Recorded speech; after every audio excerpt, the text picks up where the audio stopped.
আসসালামু আলাইকুম। সংবাদে আপনাদের সবাইকে স্বাগত জানাচ্ছি। আমি ফিরোজ তোহা। শুরুতেই আরবে কেবলস সংবাদ শিরোনাম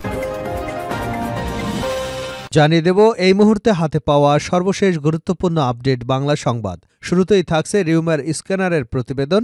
ভারতের ৪৯টি গণমাধ্যমে বাংলাদেশ নিয়ে ভুয়া খবর প্রচার। চলতি বছরের জুনে হাইকোর্টের রায় ২০১৮ সালের কোটা বাতিল সংক্রান্ত প্রজ্ঞাপন অবৈধ ঘোষণা করবার পর বাংলাদেশের রাজনৈতিক অস্থিরতা চরমে পৌঁছে। এ রায়ের পর কোটা সংস্কারের দাবিতে দেশব্যাপী ছাত্র আন্দোলন ছড়িয়ে পড়ে। আন্দোলনে সরকার বাধা দিলে তা সহিংসতা এবং সংঘাতের রূপ নেয়। এতে বহু প্রাণহানির ঘটনা ঘটে। শেষ পর্যন্ত সরকার পতনের একদফা দাবিতে রূপ নেয় এই আন্দোলন। এরই ফলস্বরূপ ৫ আগস্ট গণ আন্দোলনের মুখে স্বৈরাচারী শেখ হাসিনা ক্ষমতা থেকে পদচ্যুত হয়ে ভারতে আশ্রয় নেয়। আর এ ঘটনাকে কেন্দ্র করে ভারতীয় সংবাদ মাধ্যম বিভিন্ন সময় ভুয়া এবং গুজব খবর প্রচার করে আসছে। এবারে জানাবো, আওয়ামী লীগকে ক্ষমা করলে আল্লাহর কাছে জবাব দিতে হবে বলে মন্তব্য করেছেন বিএনপির জাতীয় নির্বাহী কমিটির সদস্য ও সাবেক উপমন্ত্রী অ্যাডভোকেট এম রুহুল কুদ্দুস তালুকদার দুলু।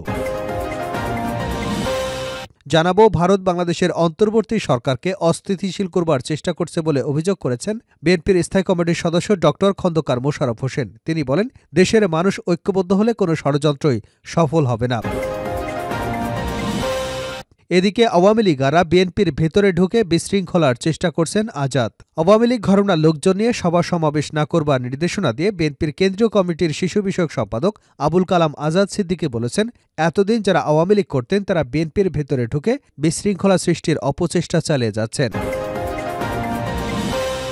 জানিয়ে দেব, চাঁদপুরে মেধা এবং যোগ্যতায় পুলিশের চাকরি পেলেন ৭১ জন। চাঁদপুরে মাত্র ১২০ টাকায় পুলিশের চাকরি পেয়েছেন ৭১ জন। কোনো প্রকার হয়রানি, সুপারিশ এবং ঘুষ ছাড়া সোনার হরিণ খ্যাত এই চাকরি পেয়ে খুশিতে আত্মহারা এসব তরুণ তরুণী এবং তাদের অভিভাবকরা। এবং সর্বশেষ জানাবো আন্তর্জাতিক সংবাদ। ভারতে দিল্লি চলো পদযাত্রা ছত্রভঙ্গ করল পুলিশ, ইন্টারনেট বন্ধ।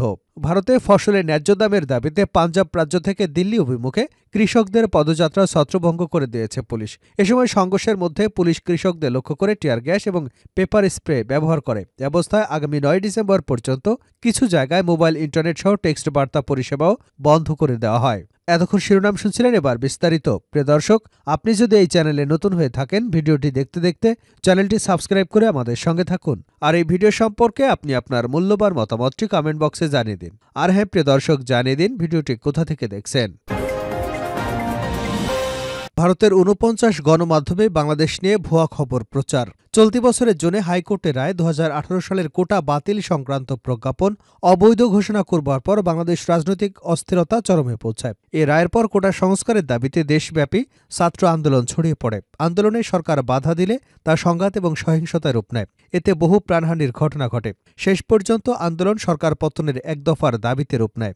এরই ফলস্বরূপ ৫ আগস্ট গণ আন্দোলনের মুখে প্রধানমন্ত্রীর পদ থেকে ক্ষমতাচ্যুত হয়ে ভারতে আশ্রয় নেন শেখ হাসিনা, যার মাধ্যমে আওয়ামী লীগ সরকারের দীর্ঘ ১৫ বছরের শাসনামলের অবসান হয়। সরকার পতনের পরও সারা দেশে সংঘর্ষ, হত্যাকাণ্ড, ভাঙচুর এবং লুটপাটের ঘটনা ঘটে। এর মধ্যে ৮ আগস্ট ড মোহাম্মদ ইউনূসের নেতৃত্বাধীন অন্তর্বর্তীকালীন সরকার গঠিত হয়। এই অভ্যন্তরীণ অস্থিরতা বাংলাদেশের সীমানা ছাড়িয়ে ভারতীয় ব্যাপক প্রতিক্রিয়ার জন্ম দেয়। আওয়ামী লীগ সরকারের পতনের পর ভারতীয় গণমাধ্যমগুলোতে বাংলাদেশের বিষয় নিয়ে ছড়ানো হচ্ছে একের পর এক গুজব। রিউমার স্ক্যানার টিমের অনুসন্ধানে রাষ্ট্র ক্ষমতার পট পরিবর্তনের পর ১২ আগস্ট থেকে ৫ ডিসেম্বর পর্যন্ত ভারতীয় গণমাধ্যমে প্রচারিত অন্তত ১৩টি ভুয়া খবর পাওয়া গেছে। এমন ভুয়া খবর প্রচারের তালিকায় ভারতের অন্তত ৪৯টি গণমাধ্যমের নাম উঠে এসেছে। এর মধ্যে রিপাবলিক বাংলা সর্বাধিক ৫টি গুজব প্রচার করেছে। পরবর্তীতে অবস্থান রয়েছে হিন্দুস্তান টাইমস, জি নিউজ এবং লাইভ মিন্ট। এর প্রত্যেকে অন্তত ৩টি করে গুজব প্রকাশ করেছে। এছাড়া রিপাবলিক, ইন্ডিয়া টুডে, এপিপি আনন্দ এবং আস্তাক অন্তত ২টি করে গুজব প্রচার করেছে। বাকি ৪১টি গণমাধ্যম অন্তত ১টি করে গুজব প্রচার করেছে। আওয়ামী লীগকে ক্ষমা করলে আল্লাহর কাছে জবাব দিতে হবে দুলু। আওয়ামী লীগকে ক্ষমা করলে আল্লাহর কাছে জবাব দিতে হবে বলে মন্তব্য করেছেন বিএনপির জাতীয় নির্বাহী কমিটির সদস্য ও সাবেক উপমন্ত্রী অ্যাডভোকেট এম রুহুল কুদ্দুস তালুকদার দুলু। শুক্রবার বিকেলে সিংড়াকোট মাঠে উপজেলা বিএনপি আয়োজিত এক জনসভায় প্রধান অতিথির বক্তব্যে এসব মন্তব্য করেন তিনি। রুহুল কুদ্দুস তালুকদার দুলু বলেন, বাংলাদেশ ফেরাউন নমরুদ হচ্ছে শেখ হাসিনার দোসরা। তাদের ক্ষমা করা যাবে না। বাংলাদেশে তারা এত অন্যায়, জুলুম এবং অত্যাচার করেছে যে তাদের নামও কেউ মুখে নিতে চায় না। তিনি বলেন, আওয়ামী লীগের রক্ত ও মাংসে অস্থিতে ফ্যাসিজম মিশে আছে। জুলাই বিপ্লবে ছাত্র জনতার উপর নির্বিচারে গুলি চালিয়ে তারা প্রায় ২,০০০ মানুষকে নির্মমভাবে হত্যা করেছে। বিএনপির এই নেতা বলেন, শুধু হাসিনার ইতিহাসই হত্যাকাণ্ডের ইতিহাস নয়। স্বাধীনতা পরবর্তীতে ১৯৭২ সালে ক্ষমতায় আসবার পর শেখ মুজিবুর রহমানও হাজার হাজার মানুষকে হত্যা করেছিলেন। একনায়কতান্ত্রিক রাষ্ট্র কায়েম করবার চেষ্টা করেছিলেন। শেখ মুজিব ৪টি পত্রিকা বাদে দেশের সব পত্রিকা নিষিদ্ধ করেছিলেন। কিন্তু ইতিহাসের পথ পরিক্রমায় আজ আওয়ামী লীগের রাজনীতি বাংলার মাটিতে অঘোষিতভাবে নিষিদ্ধ হয়ে গেছে। অ্যাডভোকেট রুহুল কুদ্দুস দুলু বলেন, শেখ হাসিনা জেলায় জেলায় সন্ত্রাসের গডফাদার তৈরি করেছিলেন। নাটোরে অবৈধ এমপি শিমুল আর সিংড়ায় 5 স্টার বাহিনীর জনক পলককে তৈরি করেছেন। তাদের কাজই ছিল বিএনপির সিনিয়র নেতাদের উপর হামলা করা। সিংড়ার সাবেক এমপি কাজী দেলোয়ার মোর্শেদের উপর হামলা চালিয়েছে তারা। তিনি আরও বলেন, পলকের সন্ত্রাসী বাহিনীকে সিংড়ায় আবারও নিয়ে আসবার চেষ্টা করা হচ্ছে। আমি বলে দিতে চাই, তাদেরকে বিএনপির যেসব নেতা টাকা পয়সা দিয়ে আসার সুযোগ করে দেবে, তাদের বিরুদ্ধে দলীয় কঠোর ব্যবস্থা নেওয়া হবে। পলক আজ ৪০,০০০ কোটি টাকার মালিক, অথচ বিএনপির সাবেক এমপি মন্ত্রীরা খেতে পায় না। আওয়ামী লীগের লোকজন ভোট ছাড়া এমপি হয়ে দুর্নীতি করে হাজার হাজার কোটি টাকার মালিক হয়ে গেছে। এই টাকা সিংড়ার জনগণের টাকা। এই টাকার মালিক বাংলার জনগণ। অন্তর্বর্তী সরকারকে অস্থিতিশীল করবার চেষ্টা করছে ভারত। ভারত বাংলাদেশের অন্তর্বর্তী সরকারকে অস্থিতিশীল করার চেষ্টা করছে বলে অভিযোগ করেছেন বিএনপির স্থায়ী কমিটির সদস্য ড খন্দকার মোশাররফ হোসেন। তিনি বলেন, দেশের মানুষ ঐক্যবদ্ধ হলে কোনো ষড়যন্ত্রই সফল হবে না।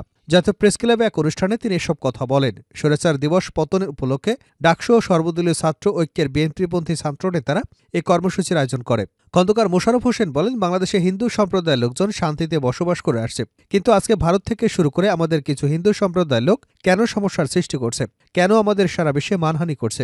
একটাই উদ্দেশ্য, বিশৃঙ্খলা সৃষ্টি করা। তিনি বলেন, আমরা যারা জাতীয়তাবাদী গণতান্ত্রিক দেশাত্মবোধকে বিশ্বাস করি, স্বাধীনতা সার্বভৌমত্বে বিশ্বাসী, গণতন্ত্রে বিশ্বাসী, আমরা নিজের পায়ে দাঁড়িয়ে উন্নতির দিকে যেতে চাই, তাদের আজকে ঐক্যবদ্ধ হতে হবে। এই ঐক্যের জন্য আগেও আহ্বান জানিয়েছে। বর্তমান সরকারের প্রধান উপদেষ্টাও আহ্বান জানিয়েছেন। আমরা তাদেরকে সমর্থন দিয়ে এসেছি। আজকে আমাদের সকলকে ঐক্যবদ্ধ হতে হবে, ধর্ম বর্ণ নির্বিশেষে। ১৯৯০ সালে ৬ ডিসেম্বর ছাত্র জনতার অভ্যুত্থানে স্বৈরাচার এরশাদের পতন হয়। এদিনটিকে স্মরণ করে ড মোশাররফ হোসেন বলেন, স্বৈরাচার এরশাদের পতনের দিনে আমরা দেশের জনগণকে আহ্বান জানাতে চাই, দলমত ধর্ম বর্ণ নির্বিশেষে ঐক্যবদ্ধভাবে আমাদের দেশকে রক্ষা করা, দেশকে উন্নতির পথে এগিয়ে নিতে আমরা এক থাকব। যারা যত চেষ্টা করুক, কেউ মারতে পারবে না, কেউ ক্ষতি করতে পারবে না। হুঁশিয়ারি উচ্চারণ করে ড মোশাররফ হোসেন বলেন, ছাত্র জনতার বিপ্লবের পর যারা আমাদের বিরুদ্ধে ষড়যন্ত্র করছে, এটা আপনাদের দুঃসাহস। দেশের মানুষ প্রমাণ করেছে তারা সরকারের পতন ঘটাতে পারে, সরকার প্রতিষ্ঠা করতে পারে। ভোটের মাধ্যমে পারে, ভোটের মাধ্যমে না পারলে ৫ আগস্ট ছাত্র জনতার বিপ্লবের মাধ্যমে পারে। ৯০ সালে ৬ ডিসেম্বরের মাধ্যমে পেরেছিল। আওয়ামী লীগাররা বিএনপির ভেতরে ঢুকে বিশৃঙ্খলার চেষ্টা করছে আজাদ। আওয়ামী লীগ ঘরানার লোকজন নিয়ে সভা সমাবেশ না করবার নির্দেশনা দিয়ে বিএনপির কেন্দ্রীয় কমিটির শিশু বিষয়ক সম্পাদক আবুল কালাম আজাদ সিদ্দিকী বলেছেন, এতদিন যারা আওয়ামী লীগ করতেন তারা বিএনপির ভেতরে ঢুকে বিশৃঙ্খলা সৃষ্টির অপচেষ্টা চালিয়ে যাচ্ছেন। টাঙ্গাইলের মির্জাপুর উপজেলার গোড়াই ইউনিয়ন বিএনপির উদ্যোগে গোড়াই উচ্চ বিদ্যালয় মাঠে আয়োজিত সমাবেশে প্রধান অতিথির বক্তৃতায় এসব কথা বলেন তিনি। শেষ করছে আন্তর্জাতিক সংবাদ দিয়ে। ভারতে দিল্লি চলো পদযাত্রা ছত্রভঙ্গ করল পুলিশ, ইন্টারনেট বন্ধ। ভারতে ফসলের ন্যায্য দামের দাবিতে পাঞ্জাব রাজ্য থেকে দিল্লি অভিমুখে কৃষকদের পদযাত্রা ছত্রভঙ্গ করে দিয়েছে পুলিশ। এ সময় সংঘর্ষের মধ্যে পুলিশ কৃষকদের লক্ষ্য করে টিয়ার গ্যাস এবং পেপার স্প্রে ব্যবহার করে। অবস্থায় আগামী ৯ ডিসেম্বর পর্যন্ত কিছু জায়গায় মোবাইল ইন্টারনেট টেক্সট বার্তা পরিষেবা পর্যন্ত বন্ধ করে দিয়েছে। ভারতীয় সংবাদ মাধ্যমগুলো বলছে, শুক্রবার দিল্লি চলো পদযাত্রা পুনরায় শুরু করবার চেষ্টা করেছিল কৃষকরা। পরে রাজধানী থেকে মাত্র ২০০ কিলোমিটার উত্তরে এ সংঘর্ষের ঘটনা ঘটে। কৃষকরা পুলিশের লোহার ব্যারিকেডের একটি স্তর ভেঙে ফেলেছেন। ভিড় নিয়ন্ত্রণে বাধার মুখে পড়ে সুরক্ষা বাহিনী কিছুটা পিছু হটে। তবে পরে কৃষকদের ছত্রভঙ্গ করে দেওয়া হয়। ভারতে দীর্ঘদিন ধরে কৃষকরা ফসলের জন্য রাষ্ট্রীয় সহায়তা, আইনি গ্যারান্টি এবং ঋণ মওকুফের দাবি করেছে। গত ফেব্রুয়ারিতে পুলিশ দিল্লি চলো পদযাত্রা বন্ধ করে দেয়। প্রতিবেশী হরিয়ানা রাজ্যের কৃষকরাও পাঞ্জাবের কৃষকদের এই আন্দোলনে যুক্ত হয়েছে। এদিকে নতুন করে পদযাত্রার সময় হরিয়ানা সরকার আগামী ৯ ডিসেম্বর পর্যন্ত কিছু জায়গায় মোবাইল ইন্টারনেট সহ টেক্সট বার্তা পরিষেবা পর্যন্ত বন্ধ করে দিয়েছে। পুলিশ বলছে, আইনশৃঙ্খলা বজায় রাখতে পর্যাপ্ত বাহিনী মোতায়েন করা হয়েছে।